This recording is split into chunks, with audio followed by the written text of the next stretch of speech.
Zelenski üçün çətin seçim. Xəritə yenidən cızılır. 20 maddəlik planla Ukrayna necə parçalanır? Son həftələrdə Amerika Birləşmiş Ştatları, Avropa və Ukraynanın rəsmi dövlət nümayəndələri müharibənin bitməsinə dair razılaşma layihəsini müzakirə ediblər. Ötən gün Ukrayna prezidenti Volodymyr Zelenski 20 maddəlik bu sənədi təqdim edib. O planı şərh eləyərkən deyib ki, Donetsk ərazisi və Zaporojye atom elektrik stansiyası barədə Amerika Birləşmiş Ştatları təmsilçiləri ilə konsensusa gəlməyiblər. Ukrayna prezidenti mübahisəli məsələləri Amerika Birləşmiş Ştatları prezidenti Donald Trumpla görüşdə müzakirə etmək istədiyini də vurğulayıb. Plan təxminən bu istiqamətləri əhatə eləyir. Ukraynanın suverenliyi, təhlükəsizliyi, NATO ilə münasibətləri, Avropa İttifaqına üzvlüyü, sülh dövründə saxlayacağı hərbçilərin sayı, müharibədən sonraki dövrdə ölkənin bərpası, Avropanın təhlükəsizliyi və s. Suverenlik planın birinci maddəsidir. Ukraynanın suverenliyi yenidən təsdiqlənəcək deyə Zelenski bildirib. O qeyd edib ki, tərəflər bunu imzaları ilə təsdiqləyəcək. Ancaq bu məsələdə yarımçıq qalan Ukraynanın ərazi bütövlüyüdür. Bu planda qeyd olunmayıb. İkinci maddə regional və qlobal baxımdan əhəmiyyət daşıyan Rusiya və Ukrayna arasında hücum etməmək haqqındadır. Bunun üçün təmas xəttində monitorinq mexanizminin yaradılması nəzərdə tutulub. Bu maddəni atəşkəs rejiminin tətbiqi kimi də anlamaq olar. Daha sonra Ukraynanın təhlükəsizliyinə dair maddə gəlir. Bunun başlıca təminatçısı Amerika Birləşmiş Ştatları sayılır. Onun reallaşması üçün tərəflər etibarlı təhlükəsizlik zəmanəti verəcək. Dördüncü maddədə isə qeyd edilib ki, dinc dövrdə Ukrayna silahlı qüvvələrinin sayı 800 min nəfər səviyyəsində qalacaq.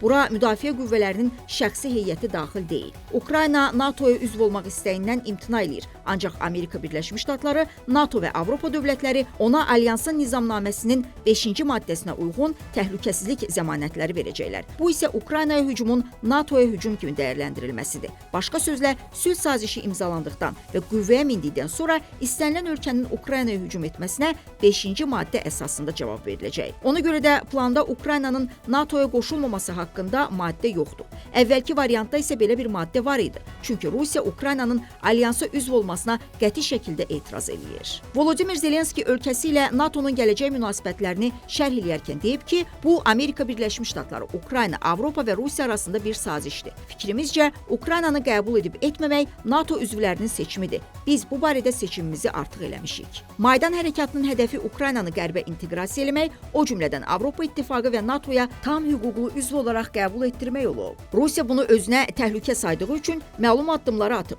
Moskva bununla həm də ətrafına müxtəlif vasitələrlə cəmlədiyi keçmiş müttəfiq respublikaların uzaqlaşacağından ehtiyatlanıb. Bu səbəbdən də xüsusi əməliyyat adı altında Ukraynaya qoşun yeritdi. Rusiya Ukraynanın Avro-Atlantik blokuna üzv olmasında qəti etiraz etdiyi halda onun Avropa İttifaqına üzvlüyünə qarşı qısqanclıq göstərmir. Zelenskinin açıqlamasına əsasən plan təsdiqlənəcəyi halda ölkəsi 2027 və ya 2028-ci ildə ittifaqa üzv ola bilər. Layihəyə görə Ukrayna Avropa İttifaqı üzvü olacaq və Avropa bazarına qısa müddətli imtiyazlı giriş əldə edəcək. İttifaqa üzvlük Ukrayna təhlükəsizliyi üçün zəmanətlərdən biri sayılır. Plana əsasən Rusiya Avropa və Ukraynaya qarşı hücum etməmək siyasətini öz qanunvericiliyində təsbit etməlidir. Qərb bununla Moskvadan qarant almış olur. Bu perspektivdə Avropa ölkələrinin daxili işinə Rusiya Federasiyasının müdaxiləsinin məhdudlaşdırılması ilə də nəticələnə bilər. Sənəd onu Avropaya qarşı ənənəvi müharibə hədələrindən imtina anlamına da gəlir. Bu, Rusiya Federasiyasına Qərblə iqtisadi ticarət əlaqələrini genişləndirmək üçün əlavə imkanlar verə bilər. Ukraynaya sərmayələrin cəlb edilməsi, müharibədən sonraki dövrdə ölkənin bərpası kimi məsələlər də planda qeyd olunub. Rəsmi Kiyev bu məqsədlə fondun yaradılacağını, 800 milyard dollar cəlb ediləcəyini gözləyir. Sənəd imzalanacağı təqdirdə Ukrayna Amerika Birləşmiş Ştatları ilə azad ticarət sazişinin bağlanması prosesini sürətləndirəcək. Bu plan perspektivdə Vaşinqton və müttəfiqlərinin Rusiya Federasiyasına tətbiq elədiyi sanksiyaların aradan qaldırılmasına da yol açacaq. Çünki qarşıdan gələn ildən Avropa ölkələrinin Rusiya Federasiyası ilə neft və təbii qaza dair imzaladıkları müqavilələrin müddəti başa çatır. Qara neft donanmasının fəaliyyəti isə günü-gündən məhdudlaşdırılır. Xüsusən son zamanlar Qara dənizdə qaçaq neft daşıdığı iddia olunan tankerlərin vurulması, Venezuelada qara qızıl daşıyan gəmilərin Amerika Birləşmiş Ştatları tərəfindən ələ keçirilməsi kimi hadisələr Rusiya Federasiyasının qara bazara yolunu da daraldır ya da birdəfəlik bağlayır. Bu onu ticarəti qanuni yollarla aparmağa məcbur eləyir. Ukrayna nüvə silahlarının yayılmaması müqaviləsinə uyğun olaraq nüvəsiz dövlət kimi qalacağını da plana uyğun təsdiqləyir. Həllini tapmayan iki məsələdən biri Zaporojye Atom Elektrik Stansiyasının istismarıdır. Amerika Birləşmiş Ştatları təklif eləyir ki, stansiya ştatlar Ukrayna və Rusiya tərəfindən birgə idarə olunmalıdır. Bunun üçün obyektin idarə edilməsində hər tərəfə 33% pay təklif eləyir. Volodymyr Zelenskinin bildirdiyinə görə bu Ukrayna üçün uğursuzdur və real deyil. Çünki Kiyev Moskva ilə birgə kommersiya fəaliyyəti aparmaq istəmir. Kiyev isə Zaporojye Atom Elektrik Stansiyasının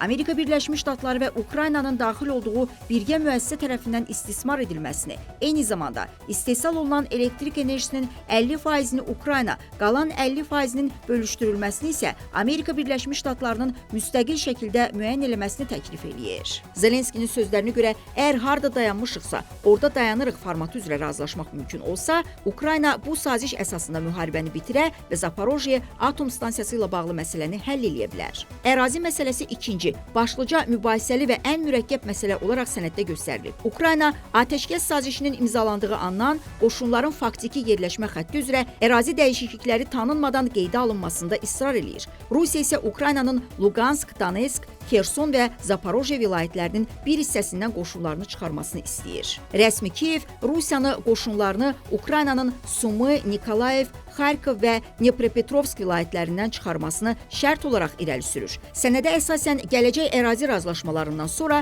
Rusiya Federasiyası və Ukrayna bu anlaşmanı güc yolu ilə dəyişdirməməyi öhdəsinə götürür. Planda Ukraynada prezident seçkilərinin keçirilməsi, xüsusən ərazi məsələsində razılaşdırılmayan məsələlərin referendumla həlli nəzərdə tutulur.